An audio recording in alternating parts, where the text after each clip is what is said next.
This KFAN podcast is sponsored by Builders and Remodelers, exclusive Twin Cities provider of Elements Windows. Get the highest quality windows at unmatchable value. Visit buildersandremodelers.com for more details. My name is Desiree, and I'm a first-generation college student. I'm Zach. I'm undecided in my major, and I'm a catcher. This message was sent to you. $500 down the toilet along with your performance. You are worthless.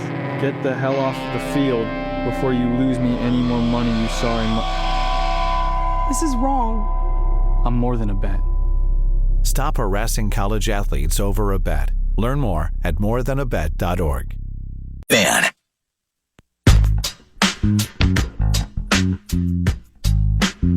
Nine to noon.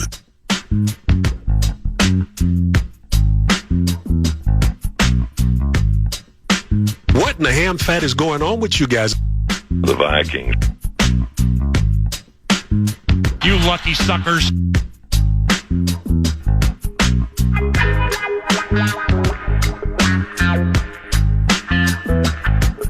think it's funny?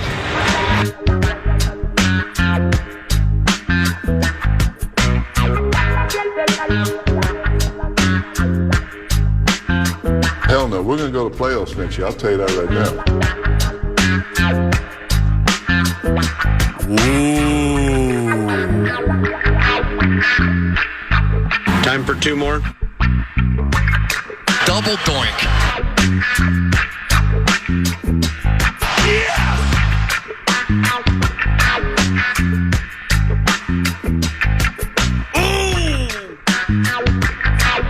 Thank you. Copyright Dan Guerrero. Nacho Man. Ben Leber at Nacho Leber via the tweet machine. Twin Cities Live, 3 to 4:30. Channel 5 shows fantastic. Ben does excellent work on the television. And it's great to see Ben Leber joining us 9 to noon. Did you follow the NBA draft at all? And good morning. You know, and good morning to you. I did a little bit. I turned it on about 2 or 3 picks before the Timberwolves picked. Mm-hmm. And it was fine. You know, I saw the big Chinese teenage fella get drafted. You know, I Like watched, Yang Hansen? Yeah, is that right? That's Something crazy like name. that. So I watched it. I didn't watch it like critically, me either. like I would the NFL draft, because I didn't. I mean, outside of Cooper Flagg, Yeah. I don't know any of these guys. Yeah, I was calling 5 races last night at Canterbury over the course of 3.5 hours. Conversation for another time.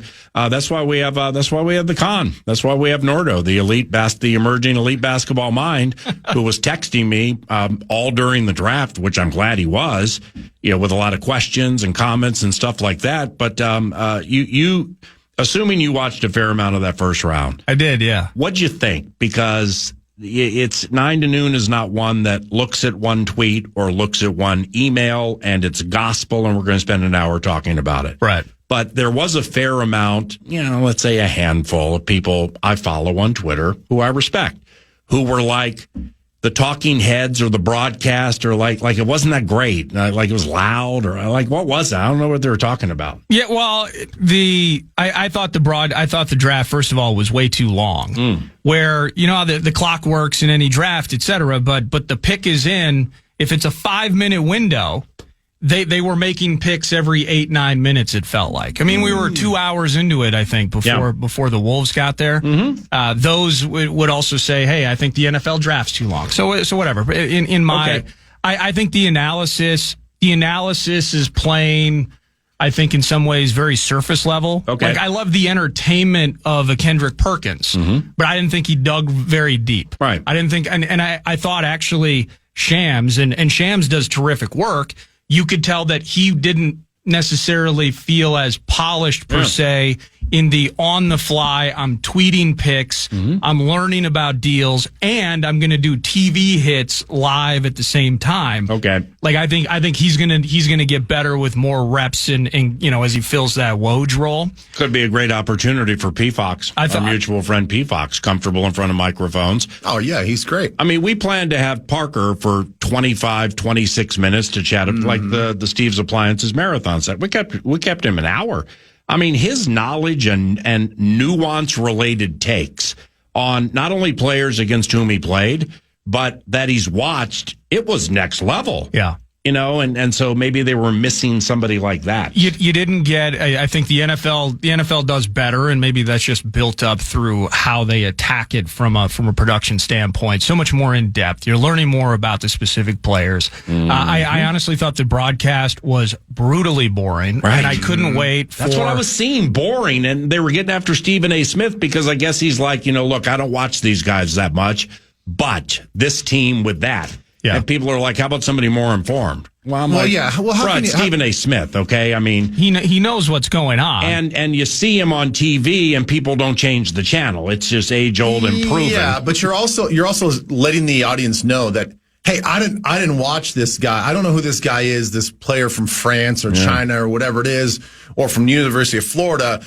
I don't know him that much, but I'm going to sit here and tell you why this doesn't work for this team. Like, well, how can you have such a strong take on how he's going to develop with this team if you don't know this player at all? I see. My bit is from an intellectual standpoint. Like I wanted Kendrick to be less bit in a draft scenario versus the other stuff he does. When I enjoy him. You wanted to steal takes like me. Correct. So he's engaging and entertaining. Yeah. I needed hardcore intel. Yeah. And then Jay Billis, who usually provides a ton of that, he kind of gets lost a bit in the roundtable shuffle. Oh. Yeah. So again, that's a good point. The broadcast was putrid. It was absolutely terrible. And so you're daggering what I was seeing is accurate. Anybody that put that out there, I would share that opinion. I thought it wasn't very good at all. Well, that's the thing. I was definitely watching my phone as much as I was watching the broadcast, and the prevailing vibe of the NBA draft was everyone's killing ESPN for its coverage. Okay. Just like Nordo was saying, it's boring. Mm-hmm. They would have a pick, and then in the time it took to get to the next pick, they might have 8 or 9 minutes, and 8 of those 9 minutes would be nothing about how this player fits with the team. And it was just like where like the guy came from and just sort of like this fluffy stuff. And it's like, well, we can get all of that just by looking the guy up.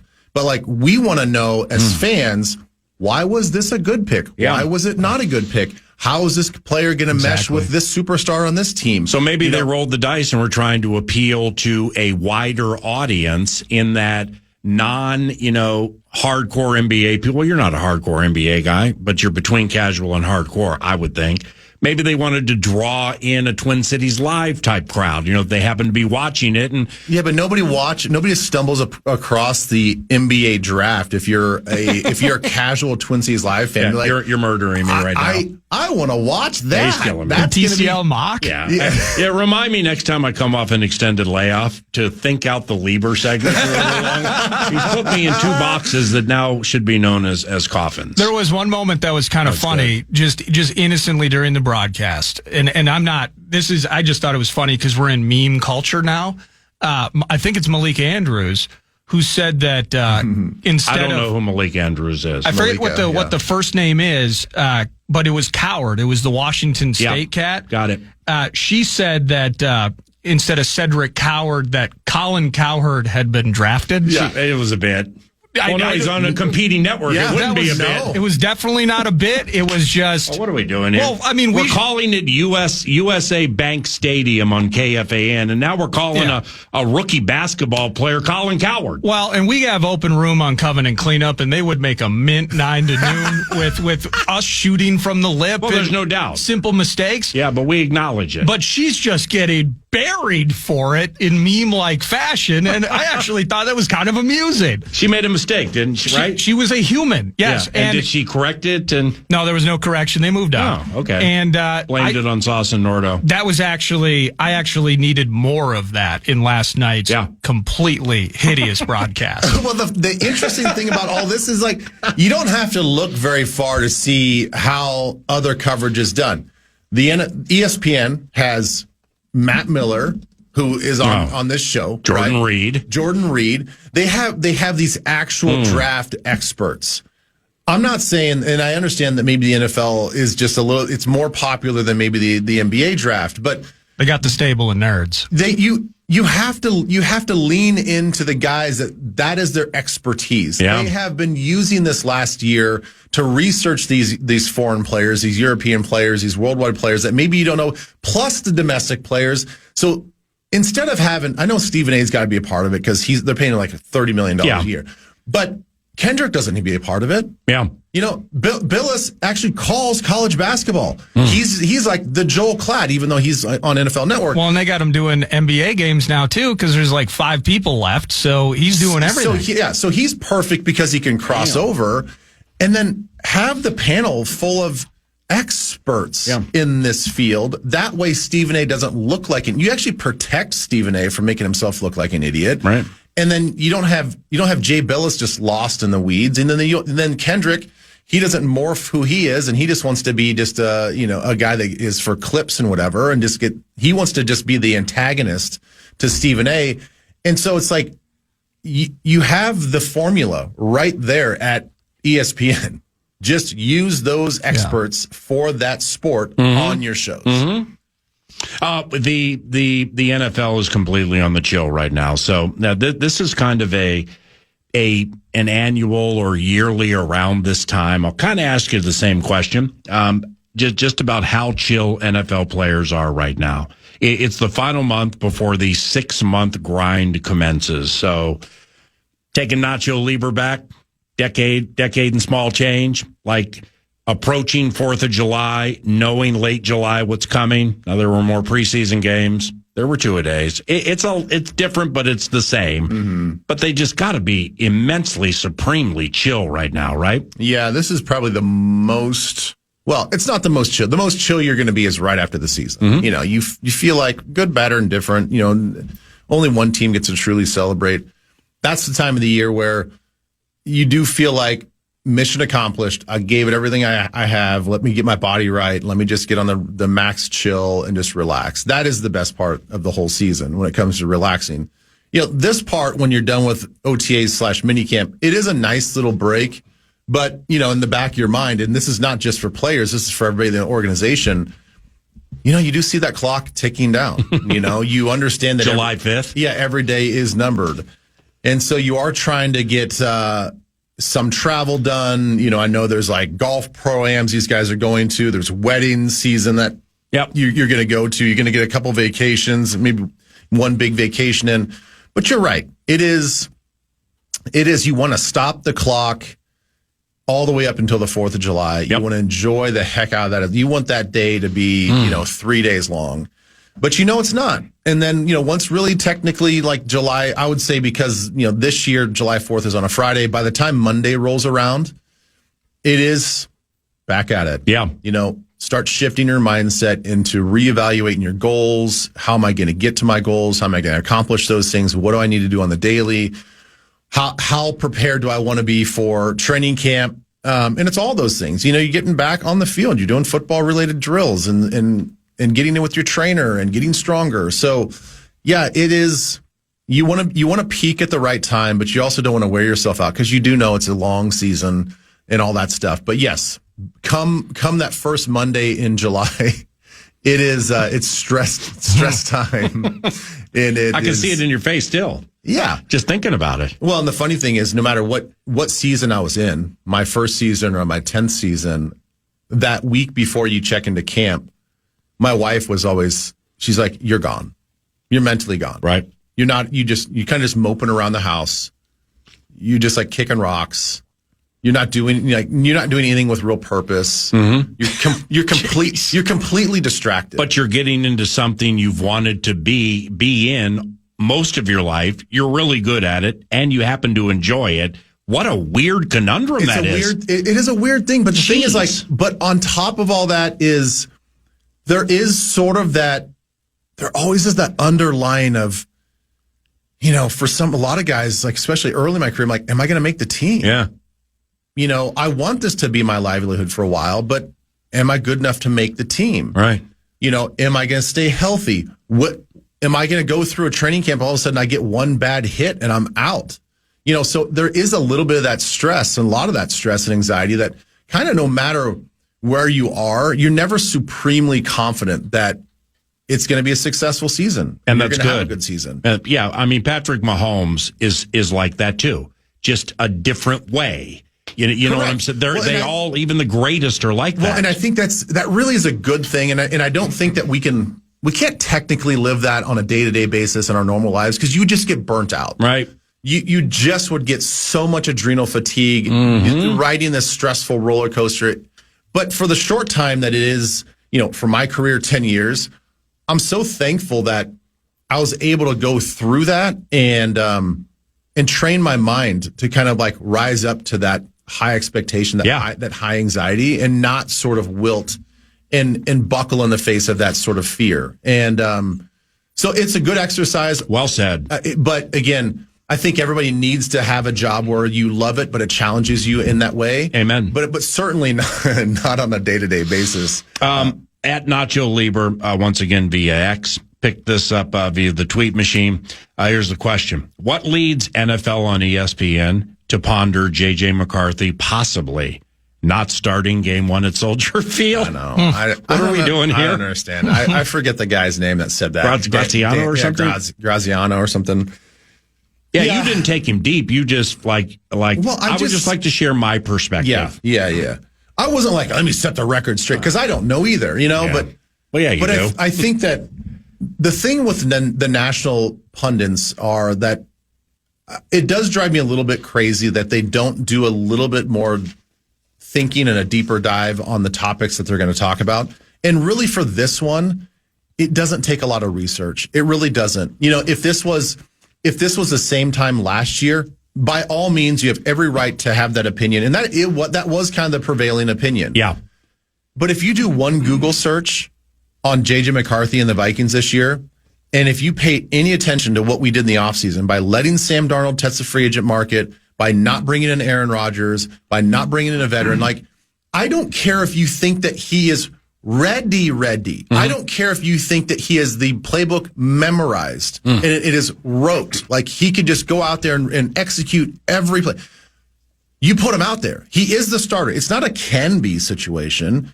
You don't draft this guy where you draft him and you have all these great things about him and he starts as the number one quarterback through the whole offseason with no real number two that's competing and pushing him. He is going to start on opening day. Right. It's not, you're not putting yourself out there by saying something polarizing, being declarative and saying he is their number one starter. He will start on opening night against Chicago. That's not a flippant thing to say. That is real. And speaking of opening night against Chicago, all right, I'm glad you stayed there. Dennis Allen, defensive coordinator now for the Bears. I believe you happen to have quite a high level of respect for Dennis Allen. Yes. I'll never forget the second half of the Saints-Dobbs game. Mm-hmm. I don't know what he did. I don't know what we couldn't. I mean, the whole thing changed with Josh Dobbs off that second half the rest of the way. So Dennis Allen's like, that's no. So anyway, elite defensive mind. And he leads a defense with the Bears that still needs work versus Kevin O'Connell and a quarterback making his debut. That's going to be phenomenal. High-end mental warfare because both those coaches are so well respected at what they do, but his defense needs work, and Kevin's quarterback is going to be new of all new ever to new because it's his first regular season game. Even 2.5 months from that game, man, that scenario just excites me. No, it really excites me as well. And it's on the road. Yeah, it's going to be a great test, and the thing is that I think that Dennis Allen's walking into is a very talented roster. So is it going to be... You got Grady Jarrett, too. They got Grady Jarrett. Yeah. It's not going to be an easy out. Right. But it's a great test. It's going to be a high-profile game. I'm super excited, obviously, for it. But we're just hoping that, they're just not up to speed yet. Mm-hmm. And normally defenses do get up to speed. I mean, we'll talk about it here in 4 weeks, 5 weeks, when training camp opens, and it's going to be, well, why does the offense look so bad? Why did McCarthy throw a couple interceptions?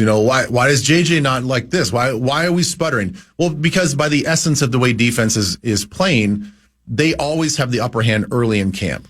And I think that carries over to the regular season where you do see the defense making a little bit more plays than the offense in the first couple of weeks.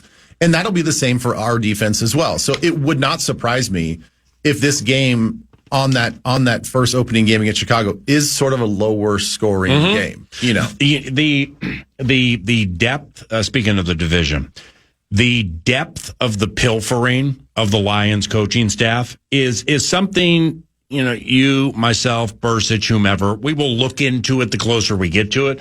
And maybe you have, but like you got Aaron Glenn and Ben Johnson and Hank Fraley, the offensive line coach. He goes to Chicago, I think, to become the offensive coordinator for Johnson, even though Ben calls the plays. But just think Wes Phillips, O'Connell, McVay. Great opportunity for Hank.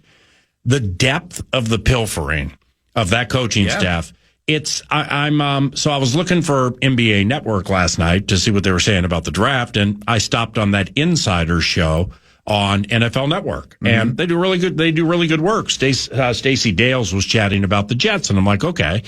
Well, then I saw something, and so I froze it and went back on the DVR a little bit. Our mutual friend, Norv's kid, Scott Turner, is the passing game coordinator for the New York Jets. Who knew? I didn't know.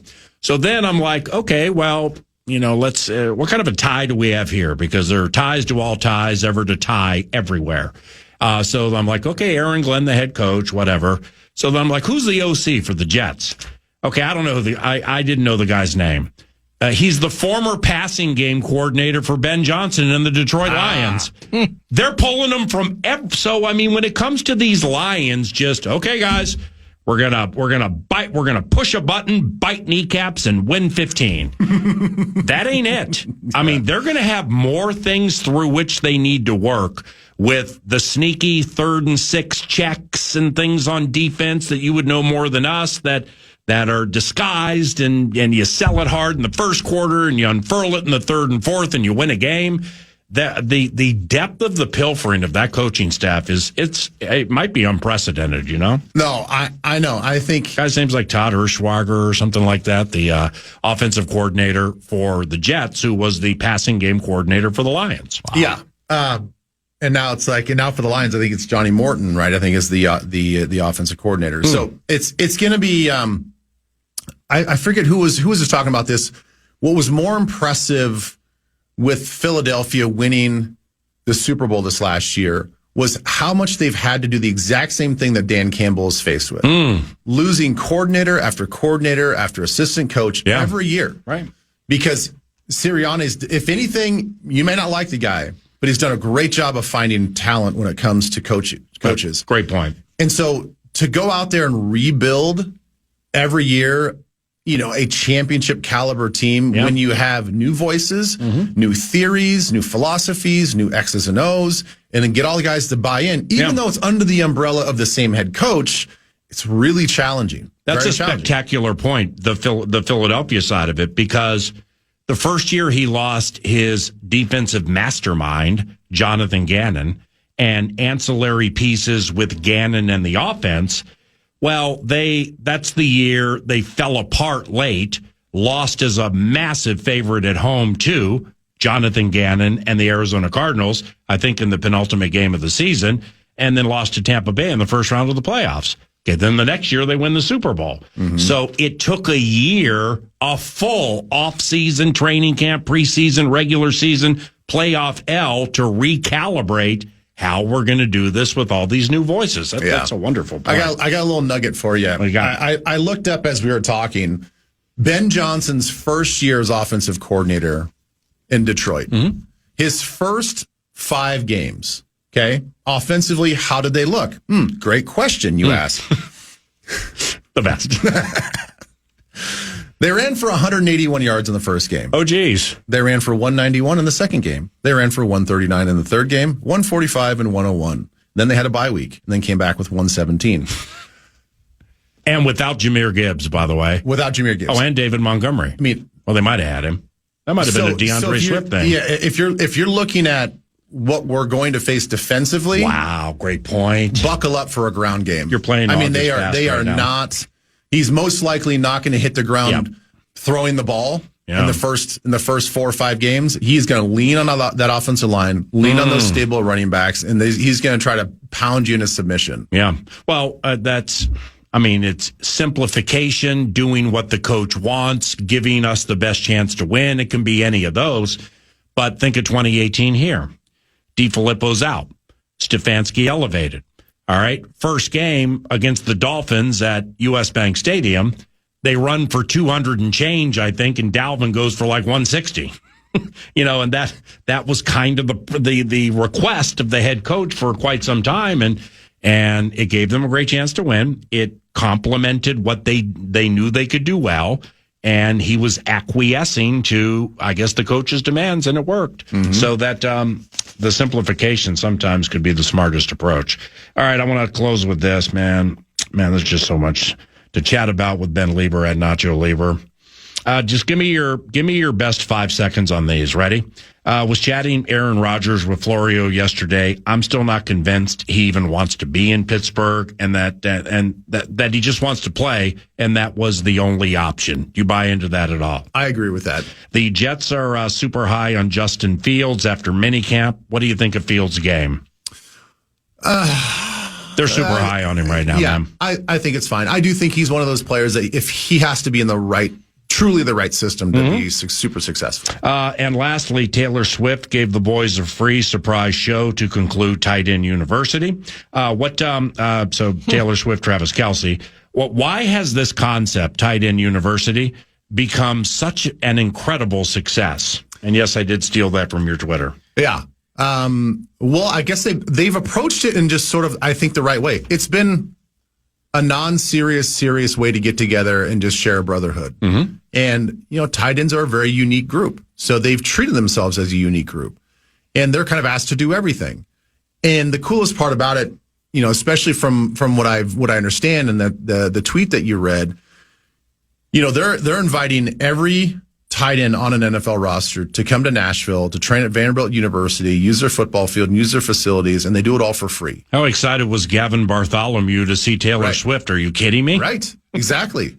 I mean, he grew up singing Shagera, Shagera. Yeah. I think it's brilliant what they've kind of done, the way they've structured it, to have a guy like, to have those 3 personalities at the forefront of it. Because it does keep it light, it does keep it fun, and they are at the top of their game. So you want to, if you're a young guy, you want to learn from guys like this. And they're not.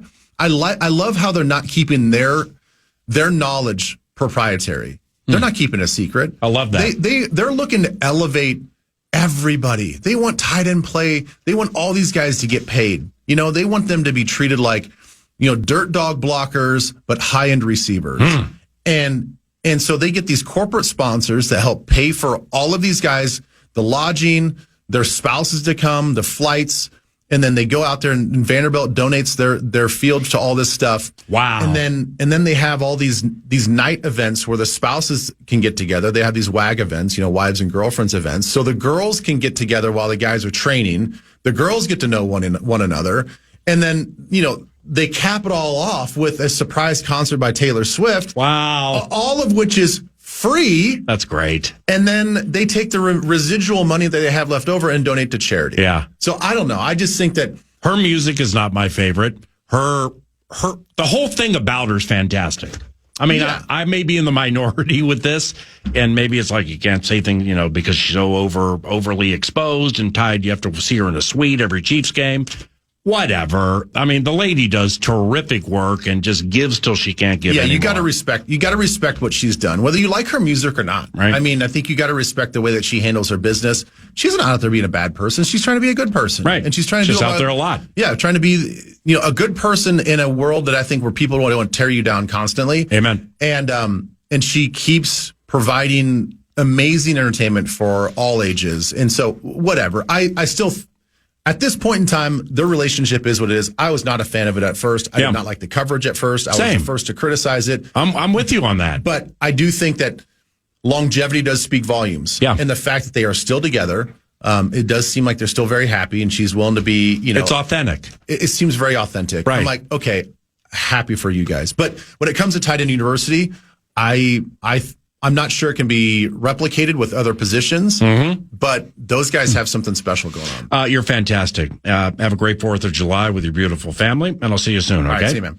Ben Leber on TV today, 3 to 4:30, Channel 5 TCL. Yeah, you know we talkbacks on the NBA draft last night. The Wolves approach to the draft, free iHeartRadio app. Find the baby microphone. You got 30 seconds. We would love to hear from you, and we're going to play some back over the course of the next 2 segments and during the course of the final hour.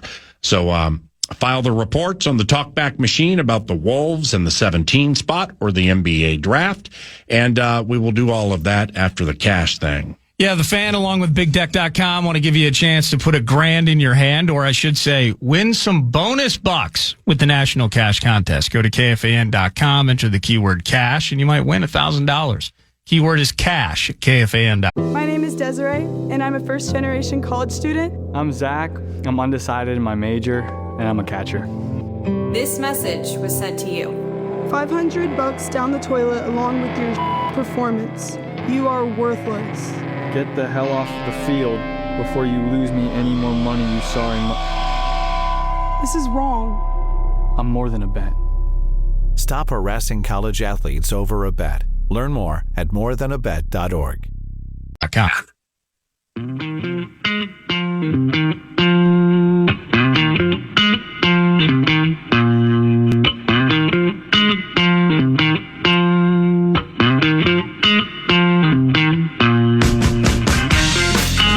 With the 17th overall pick in the 2025 National Basketball Association Draft, the Utah Jazz select Dudi Eby. 1041. Got a shorty here for you. News Nord on the horizon. Talkbacks on the Timberwolves draft. Any compelling ones come through, Mr. Nordquist? Yeah, I got a couple of them here. Let's just fire them off here. Thanks for sending them in. Good morning and good day. So you'll have to, check like the veracity of this, but like what I'm hearing is like Behringer is like a big fan of Rudy Gobert, but also like his favorite player is Giannis, so like that's something to keep an eye on, And he's young and he's already 7 feet tall, so I really like the pick, but the Giannis things, keep an eye on it. Okay. Very fair take. My question is, how well does Behringer handle the neutral zone trap? Oh. And his PK work for that French team left a little bit to be desired, but good take. What's next? So it seems like 2025 will be a run it back tour.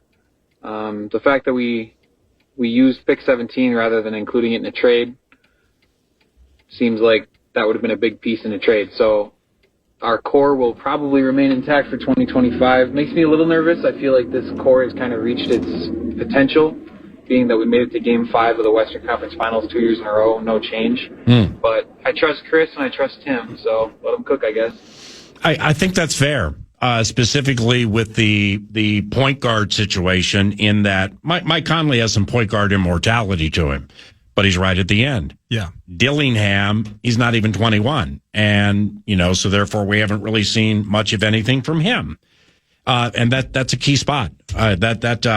Now, when it comes to took the 17, drafted an 18-year-old, potentially trading that or whatever. Sure. Yeah, I mean, it's when you hear that and you only got 30 seconds, remember it's talk back, not talk with, which is the big negative of the talkbacks, but we still love the talkbacks. I would just like to know, like, what type of trade would somebody want? Like, what, it's like, hey, not we should have taken this and this and gotten De'Aaron Fox. Yep. But, I would imagine all scenarios were considered. All proverbial boxes were checked. But I just wonder if we got sniped. Yeah. Because the Hansen, who went to Portland. Young Hansen? Yeah.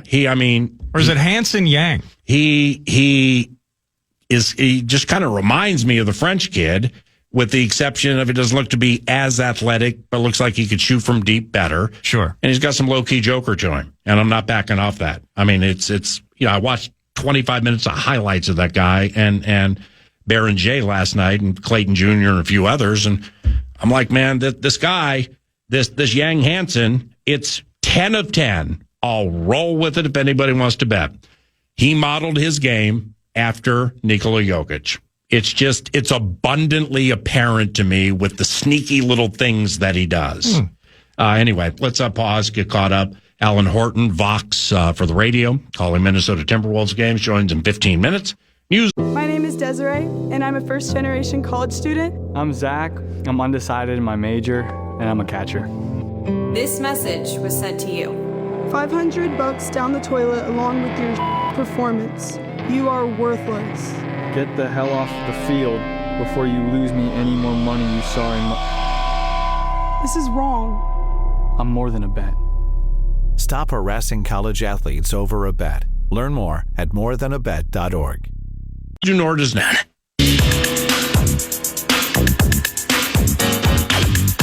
News to Nord brought to you by The Casino at Canterbury Park. CanterburyPark.com is the spot to go. Poker, blackjack, and table games all year round. Actually, you don't have to go to the website. You just got to go to Shakopee because they're going to be open and the fun's there to be had every day. But live racing schedule, that's the key. Get to CanterburyPark.com. Wednesday nights, Saturday nights, and Sunday afternoons with a super cool 4th of July holiday schedule coming up next week as well. So CanterburyPark.com. Basset Hound Racing Sunday. I had to cancel it Saturday, Sunday that is, because we canceled racing Saturday and Sunday due to the heat. Then Mother Nature threw us a curveball last night with more than 2 inches of rain in a very short amount of time. So we ran a couple of races, then waited, then ran 3 more. That was it. We promised this weekend that it won't be so hot and so rainy that we actually will present the races that we put in front of you. And that will include Basset Hound races Sunday when we begin at 1 o'clock. And I bring that up because I know you potentially wanted to bring Ava, Stella, and Hannah. I would have until I found out it was going to be surface of the sun hot. Yeah. And so we said no. And then you said they ended up being canceled anyway. It was an L. Floppy ears, animals more jowly than me, and also can run faster than me. Basset Hounds racing with the thoroughbreds this Sunday. CanterburyPark.com. Hey, the Twins played yesterday against the Mariners. They won. Joe.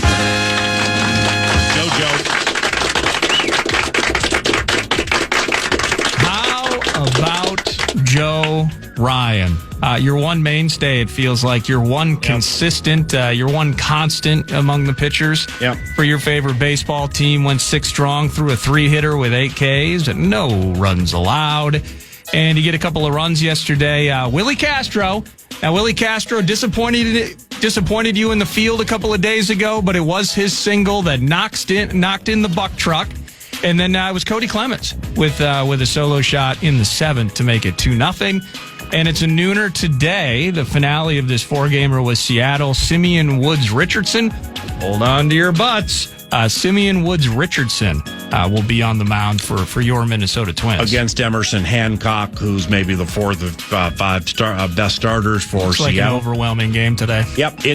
Hancock's sneaky. And both teams went to not hitting last night, but and it's not as hot as it was those first 2 days, but we'll see. Nevertheless, that, and I'm not hyperbole guy. I'm not greatest ever or worst ever. I really try to avoid it. That was the most important Minnesota Twins victory of the entire season last night. Whoa. Because you needed somebody to take the cliched bull by the horns, and Joe Ryan did it. And he was going against a team that the previous 5 games had scored like 11 runs a game, or like 7.5, 8.5 runs a game. I mean, these M's are swinging, man. And JoJo just said, sit down and shut up. And it worked. Because with Woods Richardson going today, that's a wild card right there, man. I mean, if the Mariners score 7, who's going to be surprised? So that was just a stop the bleeding personification of a bulldog performance by Joe Ryan against a red-hot team with a winning record. That was phenomenal what he did last night, kind of under the cover of darkness. Well, he was pretty good against Milwaukee before he left the game. Then they gave up 16 over the final 4 innings. But covenant clap for Joe Ryan, man, for just being good at what you do and being the A topic for what I deem to be the most significant victory of the season, because you lose that one, and then you got Simeon Woods Richardson and some of these other pitchers coming up. I mean, that thing could get up in the double digits when it comes to consecutive losses. So that was huge. Interested to know how the hockey hardcores, what they feel about this. Looking forward to tomorrow's NHL draft. The Wild at this particular spot, I don't believe they have a first-round pick, but draft festivities, kickoff tomorrow. Efforting maybe a Wild luminary to join us tomorrow morning, 9 to noon. Saw this from Russo, who's filling in for Barrero. So I'm assuming that hardcore breakdowns of this move will be had 3 to 6:30. Sweet. The Wild have traded Freddie Gaudreau to the Seattle Kraken for a fourth-round pick. And not to steal the juice from his Athletic article, but there's some ideas or insinuations that this might be a contract dump. Yep. And they might save a couple of million on the cap moving forward. It's an interesting move for a team that is looking to make moves at center this summer, yet you trade away a center, and you have currently a guy in Rossi that you're looking for a hockey trade for, but you're only getting pick assets in return for. Rossi, I believe, turned down a potential of a shorter-term contract extension. So lots of things to be moving and shaking with the hockey team and the NHL landscape. Draft tonight, and then wake up, it's the first of the month next Tuesday, and free agency begins. But the Wild have indeed made a move. Freddie Gaudreau heading to Seattle for a fourth-round pick. And indeed, Russo Radio 3 to 6:30 today from his tweet. Gravy training this from his tweet yesterday. Guests include Minnesota Wild General Manager Bill Guerin, Director of Amateur Scouting Judd Brackett, two-time Stanley Cup champion Nico Sturm, reporter Chris, I think that's Chris Johnston. He's like a league-wide NHL insider, Chris something, Johnny Athletic, and Joe Smith, who covers the Wild with Russo Radio. That's 3 o'clock today. Hey, that sounds like a heck of a radio show. I might want to listen. Go Twins, go Minnesota Wild. I had to throw away, it was kind of an abyss bit, the multi-year extensions in the NFL world of Todd Bowles and GM Jason Light. And just kind of thinking about Baker, thinking about grit, thinking and kind of projecting out how, because I was with Alec Lewis yesterday on his podcast bit. Sweet. And he kind of asked, how do you frame up what you would project? Like, what do you dream weave in a J.J. McCarthy, his first season? Like it. And I didn't go 4,500 yards, 40 TDs, and 4 picks. Like, I kind of picture him winning in big spots. Like, I picture him being good on third down. I picture him maybe having double-digit interceptions. I picture him using his legs in certain spots. In some ways, as I saw this highlight, Todd Bowles and Jason Light getting multi-year extensions. They have won the South now 4 years in a row, 3 of those with Bowles at the helm. They're 1-3 in the playoff games, by the way. But I kind of think about Baker as a guy that he wins he's a gamer, PA. Does that make sense? When you think about kind of the attitude, I don't see J.J. McCarthy having the same bravado that we've seen from a Baker at certain points in his career, but he can make all the throws. He'll use his legs in certain spots, and you feel that there's a will there to make the absolute gotta-have-it play when it's needed. And that just kind of popped in my head as I saw that headline. Yeah, if J.J. McCarthy wins his first game at Lambeau Field and then takes a purple and gold flag and runs to center field and stakes his claim by putting the flag in the middle of Lambeau, I'd be surprised by that. Yeah, we can rethink this conversation. But the savoir-faire, the swashbuckling nature of the two, I can see what you're saying there. I didn't watch enough of McCarthy at Michigan. I know it pretty much was a run-dominated offense where, like Baker at Oklahoma, I mean, it's like that conference is spread 5 wide. Yeah. And use the hash marks to your advantage from a passing standpoint. It's not that JJ can't pass, but he did a lot more under center in college than Baker Mayfield did. But I see the comparison because they both have a vivacious nature to their personality where initially you want to get behind them. I mean, that's absolutely the case with McCarthy. That was absolutely the case with Baker. Things went a little pear-shaped. Right. And he's out. And then now he's won back the hearts of those who maybe second-guessed him. I think he's back. Yeah, I think he's back, too. Yeah, absolutely. Might have started being back in that first game at USA Bank Stadium. US Bank Stadium. That low-scoring thing where, remember that game? Oh, was that 14-7 Browns game? No, or was it? Yes, yeah. I think when Baker was with the Browns. No, you're right. I'm mixing up low-scoring games. But he was throwing those awful to Odell before he left. No, Baker made one pass in that game that mattered. And Kareem Hunt before half? Third and what, $1 million? 3rd and 20. Before half? And are you kidding me? So, yeah, okay. Why are we doing that? Why are we dwelling? And we still had a chance to win that game. We'll be dwelling all October, November, December. Why are we dwelling in June? Goodness. I like the comparison. Just gave the A. Lou show a retweet because he's cool. And my guy was the featured guest. How about that? That's News to Nord, brought to you by Canterbury Park, the casino. Not a casino, not an option. It is the casino at Canterbury Park, CanterburyPark.com. Alan Horton at Wolves Radio calls Timberwolves games on the radio for KFAN and the iHeart family. He'll give us his NBA draft-related and T-Wolves-related thoughts when we return to 9 to noon. Your audio leader for everything funky and fun at KFAN. My name is Desiree, and I'm a first-generation college student. I'm Zach. I'm undecided in my major, and I'm a catcher. This message was sent to you. $500 down the toilet along with your performance. You are worthless. Get the hell off the field before you lose me any more money, you sorry This is wrong. I'm more than a bet. Stop harassing college athletes over a bet. Learn more at morethanabet.org.